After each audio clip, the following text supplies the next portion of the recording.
मैनसन्स topics में आपका स्वागत है। आई.एस. जौहर की जीवनी।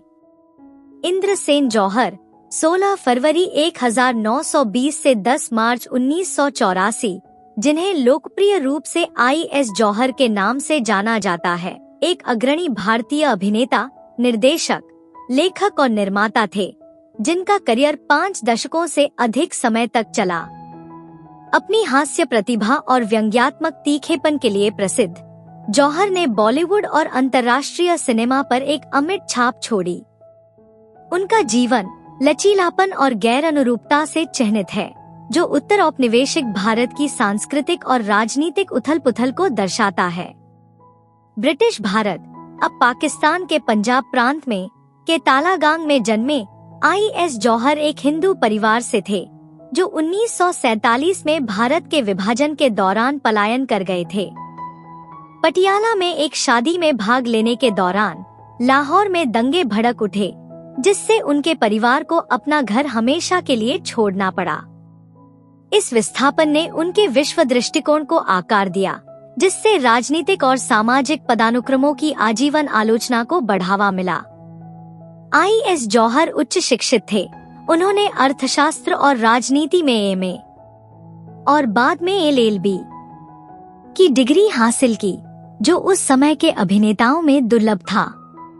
उनकी शैक्षणिक पृष्ठभूमि ने उनकी तीक्ष्ण बुद्धि और व्यंग्यपूर्ण कहानी कहने की प्रवृत्ति को प्रभावित किया।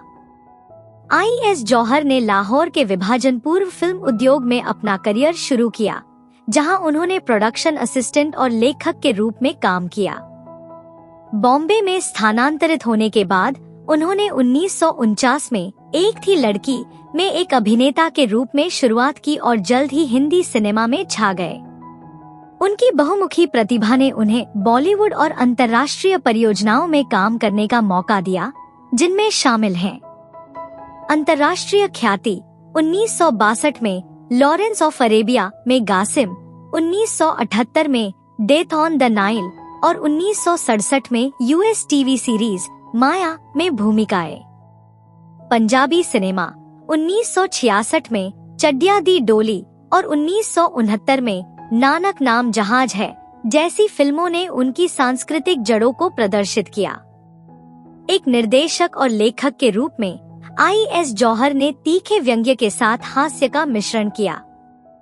उनकी जौहर महमूद श्रृंखला, जैसे 1965 में जौहर महमूद इन गोवा, जो बॉब होप और बिंग क्रॉस्बी की रोड टू फिल्मों से प्रेरित थी, पंथ क्लासिक्स बन गई।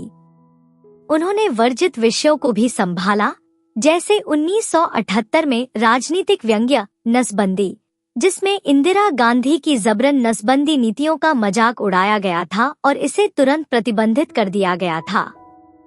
अपनी लोकप्रियता के बावजूद आई.एस. जौहर को अपनी अपरंपरागत स्क्रिप्ट के कारण वित्तीय संघर्षों का सामना करना पड़ा। अक्सर उन्हें बी ग्रेड फिल्मों में धकेल दिया गया। फिर भी पृथ्वीराज कपूर जैसे दिग्गजों के साथ उनके सहयोग और यश चोपड़ा की सलाह, जिन्होंने उनके सहायक निर्देशक के रूप में शुरुआत की, ने उनके उद्योग प्रभाव को रेखांकित किया। आई.एस. जौहर का निजी जीवन उनकी फिल्मों की तरह जिन्होंने उनकी फिल्मों में काम किया।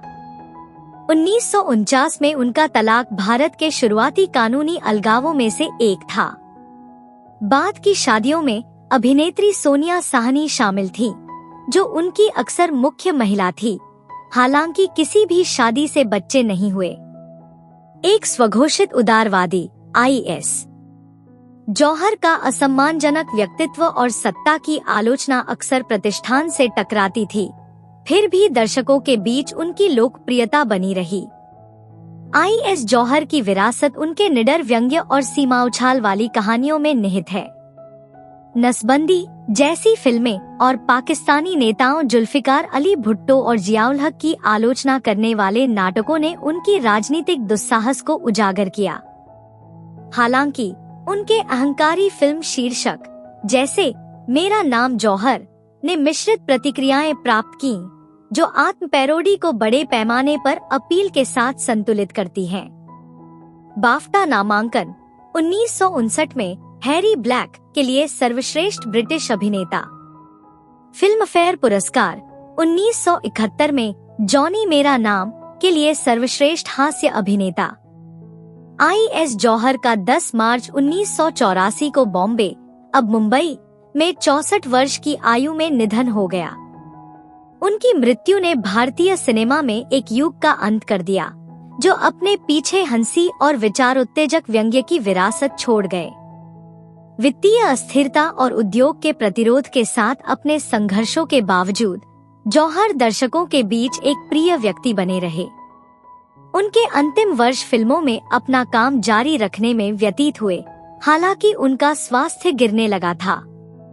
जौहर की मृत्यु पर प्रशंसकों और सहकर्मियों ने समान रूप से शोक व्यक्त किया, जिन्होंने उन्हें न केवल उनकी हास्य प्रतिभा के लिए बल्कि अपनी कला के माध्यम से सामाजिक मानदंडों को चुनौती देने के उनके साहस के लिए भी याद किया।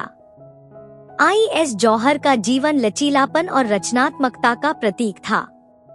एक विस्थापित शरणार्थी से लेकर एक अंतर्राष्ट्रीय अभिनेता और व्यंग्यकार तक, उन्होंने सामाजिक राजनीतिक टिप्पणियों के साथ भारतीय कॉमेडी में क्रांति ला दी। उनकी फिल्में हालांकि अक्सर बी ग्रेड की श्रेणी में चली जाती हैं, लेकिन वे अपने विध्वंसकारी हास्य के लिए मशहूर पंथ क्लासिक्स बनी हुई हैं। अंत में आई.एस. जौहर की यात्रा प्रतिभा और दृढ़ता का प्रमाण है। उन्होंने मानदंडों को चुनौती दी, यश चोपड़ा जैसे भावी फिल्म निर्माताओं को प्रेरित किया और एक ऐसी विरासत छोड़ी जो बॉलीवुड की हास्य और व्यंग्य परंपराओं में गूंजती रहती है। विपरीत परिस्थितियों के बावजूद उनका काम कलात्मक साहस का प्रतीक बना हुआ है, जो हमें बदलाव के साधन के रूप में हंसी की शक्ति की याद दिलाता है।